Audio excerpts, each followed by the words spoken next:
Hey friends, and welcome to another YouTube video in which we're gonna speak about the 3 characteristics that successful founders and startups have.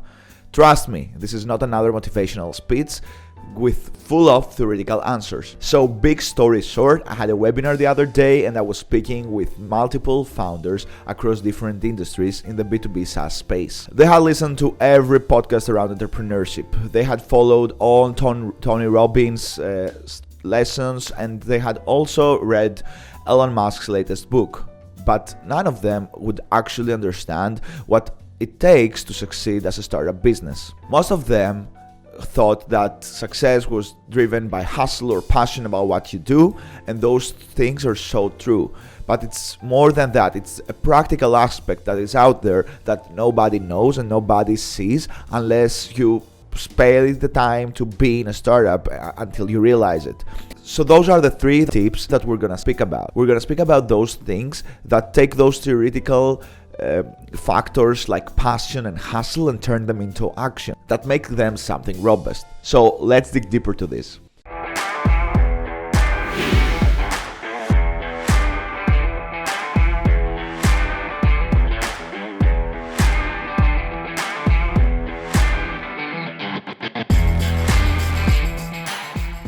Before we start, I'd like to introduce myself. I'm Theo from Planet Growth, where we help B2B startups reach 1 million ARR in 12 months or less, while they keep themselves ridiculously profitable. In this channel, I'm sharing all the methods that helped actually all those founders reach that mark fast and efficiently. So if you want to see more and see my weekly content, then hit that like button, subscribe, and that notification bell right there. But now let's go back to the 3 things that successful startups and founders do and has nothing to do with all that motivational crap out there.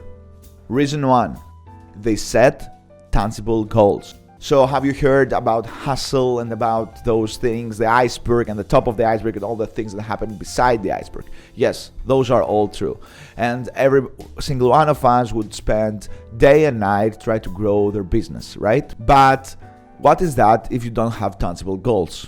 What usually happens is that you just overreact. You think that your efforts doesn't matter, that you do not actually do well. And as a result, you drop out, you stop your startup, and you go back to your 9 to 5. So what you have to do is to actually find goals that are achievable, and do that by doing research and understanding where your business stands at its point. So my tip to avoid failure: number 1, set a realistic goal. Number 2, design a specific path that leads to this success. Step 3, understand and map out how you will measure these metrics and who has the ownership of each single one of them.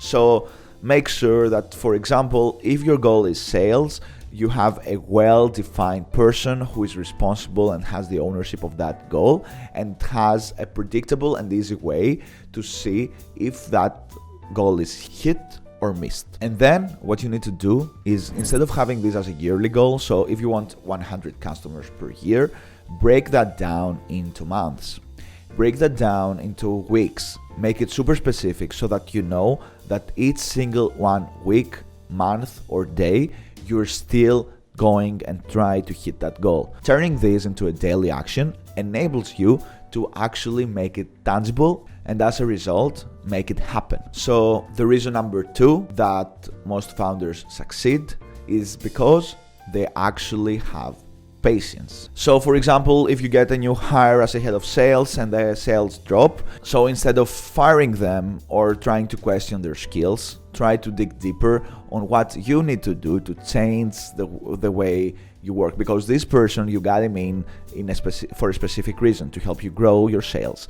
And honestly, do not think and never think that you know more than they do.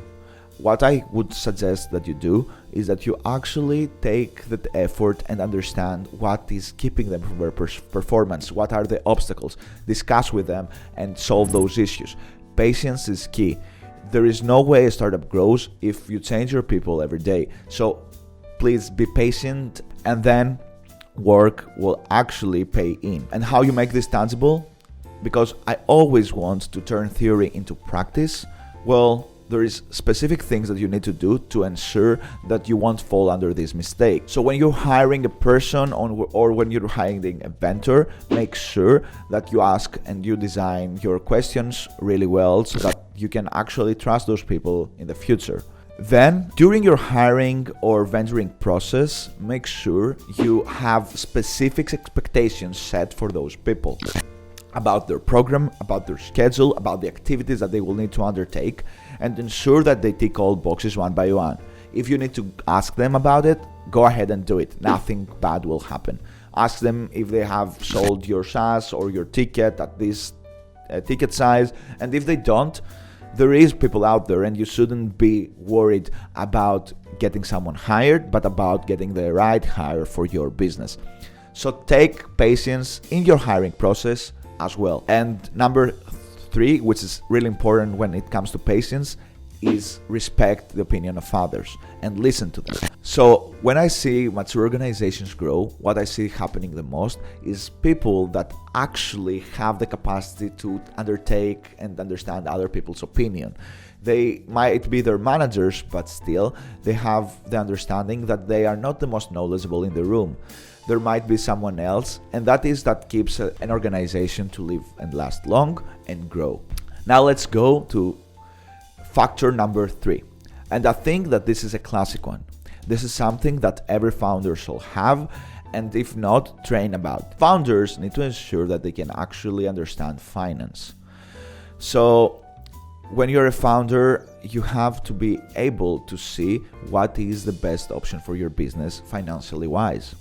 And that's something that most founders lack, and most of them need to be trained. If you think that that's something that you lack, then I'm happy to just send you books and articles that would educate you about that. Just comment below and I will be sending them directly to you. So the biggest resource of every entrepreneur is their time. And this is something that you should be super respectful of. Don't be fool and try to do everything yourself. Teamwork makes the dream work. And getting surrounded by the right people is the best thing that every founder can do. But how do you evaluate when your time is well spent? Create tangible numbers that compare and show the value you provide per hour as a founder. Compare that then to the profit that every single activity that you undertake has. And then, well, if the profit doesn't work and basically has no ROI, then what I suggest is find someone else that would do it. I don't say stop doing the activity, because I know that you evaluate the activity as important since you're doing it. But what you have to do is find someone else to do it for a lower price.